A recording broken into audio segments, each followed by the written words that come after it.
오늘은 동심결 매듭이라는 기법으로 키링을 만들 건데요. 동심결 매듭의 원래 모양은 원형은 이 모양이고요.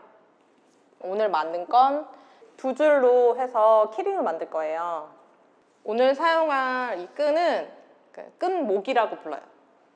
저희 전통적으로 쓰는 끈목은 비단실을 염색해서 실을 꼬고 그 꼬은 실을 또 그 다회 틀이라는 곳에서 끈목을 짜서 이 끈을 만드는데요. 끈목자의 목자가 눈목자라고 해서 지금 이거는 저희가 쓰는 건 기계끈이어가지고 이 끈의 뭐라고 해야 되지? 모양이 잘 안 보이는데 직접 만든 끈은 끈의 모양이 보여요. 그러니까 이런 것들을 목이라고 해서 문이라고 해서 끈목이라고 부르고요.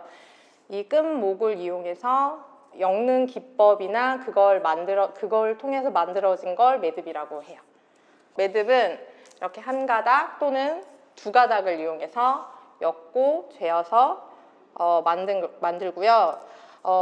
우리나라 매듭의 특징이라고 해야 되는 건 앞과 뒷면이 동일하고 좌우 대칭이 맞고 그리고 중심으로 시작해서 중심으로 끝나요. 그런 게 특징을 가지고 있고요. 이런 매듭이 언제부터 시작됐는지는 잘 모르는데 예전 구석기 때부터 채집 생활하고 하면서 그물이나 이런 것에서부터 매듭법이 이용됐다고 생각을 해서 굉장히 오래됐다라고 추측을 하고 있고요. 우리나라에서는 기록이 돼 있거나 이렇게 자세하게 매듭법이 써 있거나 이런 게 아니라 유물이나 이런 예전 그 그림 이런 걸 통해서 보고 손에서 손으로 그러니까 전승이 되는 우리나라 문화재 중에 하나라고 저는 그렇게 알고 있습니다. 매듭은 한국하고 중국, 일본이 그 매듭은 동양 매듭이라고 해서 매듭의 모양이 비슷한 것들이 많고요. 그 매듭이 동일한 것도 있어요. 국화 매듭, 나비 매듭, 생쪽 매듭 같은 경우는 동일한 매듭인데 사용되는 곳이 다르거나 그러니까 마지막에 조이는 방법이 달라서 그 모양이 다르게 보일 수가 있어요. 특히 일본 같은 경우는 우리나라는 매듭을 그러니까 조이는 과정이 굉장히 중요한데 그 조이는 과정에서 힘이 균일해야 되고 균형이 맞아야 예쁜 모양으로 만들어지는데 일본 같은 경우에는 그 조이는 과정이 없는 것들이 많아서 그러니까 좀 느슨하게 풀어진 모양이라 같은 매듭법이라고 해도 다르게 보인다고 하더라고요. 그리고 서양에도 매듭은 있는데 마크라메라고 부르는 매듭법이고 서양의 매듭법은 해병대에서 처음 만들어졌다는 얘기가 있어요. 그러니까 해병대 사람들이 그 배 안에서 시간을 때우기 위해서 그 잘라진 끈으로 매듭을 하면서 이제 매듭 기법이 발전을 했고 서양 매듭은 패턴으로 나가는 매듭이라고 보시면 돼요. 만약에 헤링본 매듭이라고 해서 그 헤링본처럼 이렇게 돼 있는 것이 있거든요. 그런 매듭처럼 서양 매듭은 패턴으로 그렇게 이어지고 동양 매듭은 매듭을 맺고 나면 이렇게 모양이 하나 만들어지는 이런 식으로 되는 모양이 나와요. 우리나라에 전해져 내려오는 매듭의 기본형은 38가지고요. 그 매듭에 이름을 지을 땐 우리 눈에 쉽게 보이는 사물이나 동물, 곤충, 꽃 이런 것들을 가지고 이름을 붙이는데요. 지금 저희가 할 건 동심결 매듭이라 그런 게 좀 와닿지 않는데 국화 매듭, 나비 매듭, 생쪽 매듭이라고 하는 거는 생강의 모양을 보고 만들었다 해서 생쪽 매듭이라고 하고요. 그리고 연복 매듭은 연꽃의 봉오리 모양이라고 해서 연복 매듭이라고도 하는 것이 있듯이 그런 식으로 우리나라의 매듭의 이름법은 그런 이름들이 많아요. 매듭이 이름이 그러니까 전국적으로 지방마다 이름이 다른 경우들이 많거든요. 연복 매듭 같은 경우는 단추 매듭이라도 불리고 도래 매듭을 도리 매듭이라고 부르는 것도 있듯이 그러니까 이름은 좀 달라도 다 우리나라 매듭법이고 이름은 그 모양은 다 똑같다고 그렇게 알려져 있고 그러면 제가 오늘 하려는 동심결 매듭을 설명해 드리면서 제가 동심결 매듭에 대해서도 말씀을 드릴게요. 동심결 매듭은 제가 이거 하면서 설명을 드리겠지만 생동심결 매듭과 사동심결 매듭이 두 가지가 있어요. 그러니까 하나는 좋은 의미고 하나는 좀 안 좋은 의미로 써요. 그러니까 생과 사라고 생각을 하시면 돼요. 그러니까 그런 의미로 사용하고, 그래서 생동신결 매듭은 매듭법 굉장히 쉽고 기초적인 매듭인데 주의를 하고 잘 알고 쓰셔야 되는 매듭법 중에 하나예요. 이 매듭을 잘못 지으면, 그러니까 돌아가신 분들의 옷에 묶던 매듭이었기 때문에 잘못 사용하면 의미가 굉장히 안 좋은 매듭이 돼버려서, 그러니까 그래서 다른 분들은 아예 사동신결 매듭을 가르쳐 주지 않는 분들도 계신데, 모르고 있다가 실수하는 것보단 알면서 실수를 하지 않는 게 저는 더 낫다고 생각을 해서 수업을 할 때 그걸 같이 말씀을 드려요. 동심결은 한 마음이란 뜻이거든요. 영원이라는 의미를 가지고 있어요.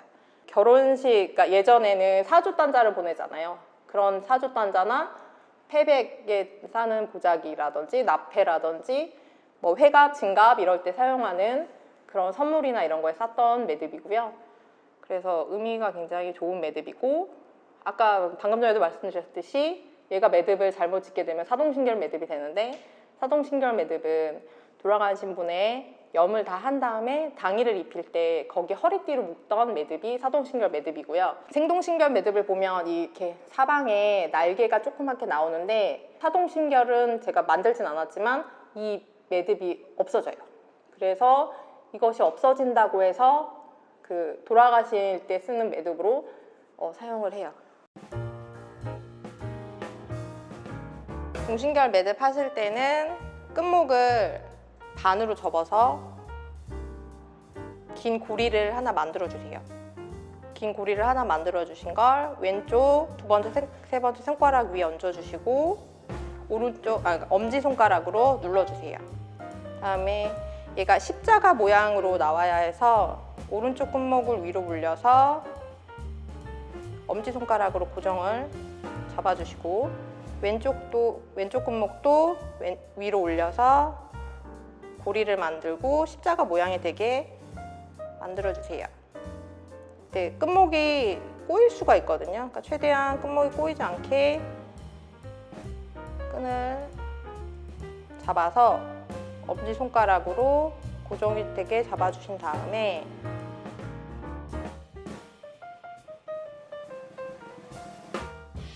아래 끝목의 길이를 맞춰주셔도 좋고 안 맞춰주셔도 상관은 없어요.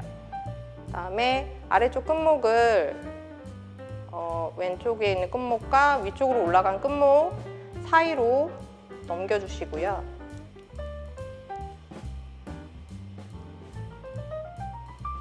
위쪽에 있는 끝목을 아래로 내려 눌러주세요. 그 다음에 왼쪽에 있던 끝목을 오른쪽으로 넘겨 눌러주시고, 아래에 있던 끝목으로 이 사이에 생긴 공간 안에 넣어서 묶어주세요. 사방으로 끝목을 조여주시고, 조여주실 때 너무 꽉 하실 필요는 없고요. 여유가 있게 조여주세요. 이 상태에서 그대로 왼쪽으로 넘어갔던 끝목을 오른쪽으로 다시 넘겨주시고, 동일하게 위쪽에 있던 끝목을 내려주세요. 오른쪽에 있던 끝목을 왼쪽으로 넘겨주시고, 아래에 있던 끝목을 위로 올려주세요.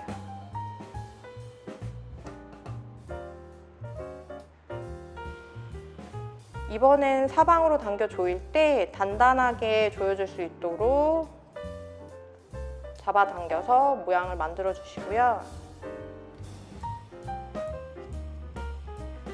매듭은 모양을 만드는 거 과정 하나, 그 다음에 줄이는 과정 하나, 이런 식으로 가게 돼요. 그래서 이 매듭을 이제 줄여주실 건데요. 매듭을 줄여주실 땐 왼쪽의 끝목으로 왼쪽을 따라 내려가고, 오른쪽 끝목으로 오른쪽을 따라 내려간다고 생각을 하시면 돼요. 원하는 길이가 있으면 길이만큼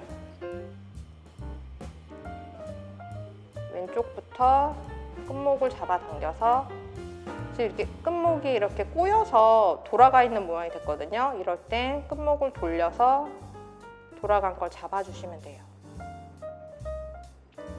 원하는 길이가 있으면 양옆으로 끈을 빼서 줄여주실 땐 원하는 위치에 표시를 살짝 해놓으셔도 돼요. 그다음에 끝목을 그대로 따라가면서 줄여주시는 거라 얘가 내려갔고 뒤집으면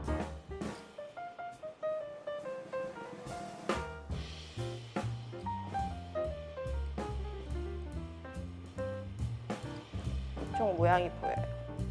그대로 계속 따라가면서 줄여주시면 돼요. 줄여주실 때 이제 앞뒤로 왔다 갔다 하면서 줄여주시는데 이렇게 갔으니 균형이 맞고 좌우대칭이 맞아야 되니까 우선 원하시는 길이만큼 내려주시고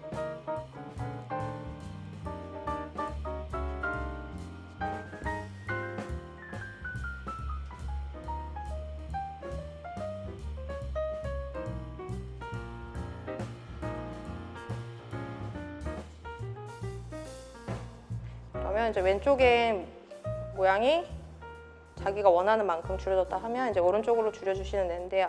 만약에 이 위에 있는 고리는 난 더 이상 줄이고 싶지 않다 하면 얘부터 그냥 따라가세요. 이렇게 따라가시다 보면 얘를 줄이고 지금 이렇게 가서 얘만 줄이고 싶으면 얘만 따라갔던 고리 아래로 좌우를 맞추실 때 자 같은 걸 두고 길이를 맞추셔도 되고 자가 없을 경우에는 얘를 잡아서 중심을 맞춰주시면 돼요.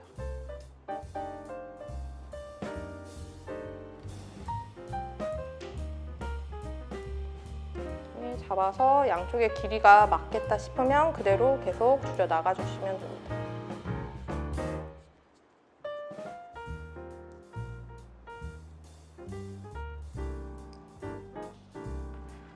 이렇게 모양을 다 본인이 원하는 길이에 맞게 줄이셨다고 하면 다시 한번 양옆과 위아래를 잡아당겨 모양을 만드시고요.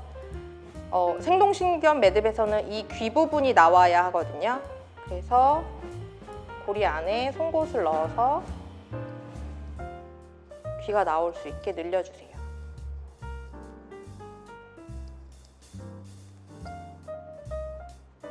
이렇게 나온 게 생동신경 매듭입니다.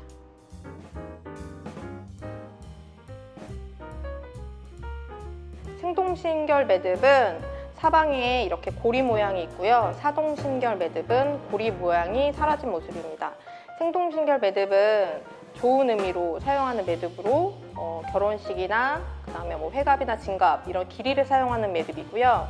사동신결 매듭은 장례식 때 사용하는 매듭이어서 안 좋은 의미의 매듭으로 사용이 되거든요. 그래서 동신결 매듭은 매듭법을 맺는 방법이 굉장히 쉽고 간단한 매듭이지만 또 그에 맞게 이렇게 두 가지의 다른 의미를 가지고 있는 매듭이어서 굉장히 주의를 해주셔서 매듭법을 맺어주셨으면 좋겠습니다.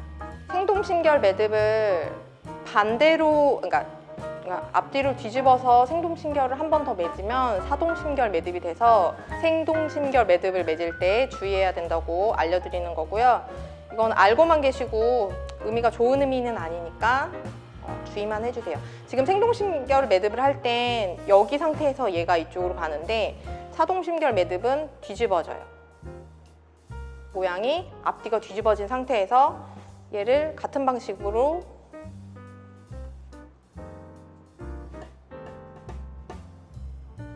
맺으시면 돼요.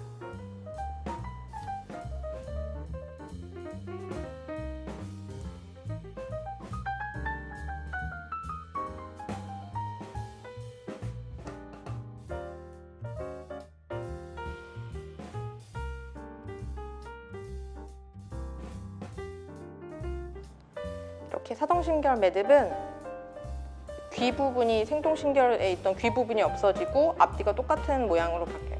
이게 사동신결 매듭입니다.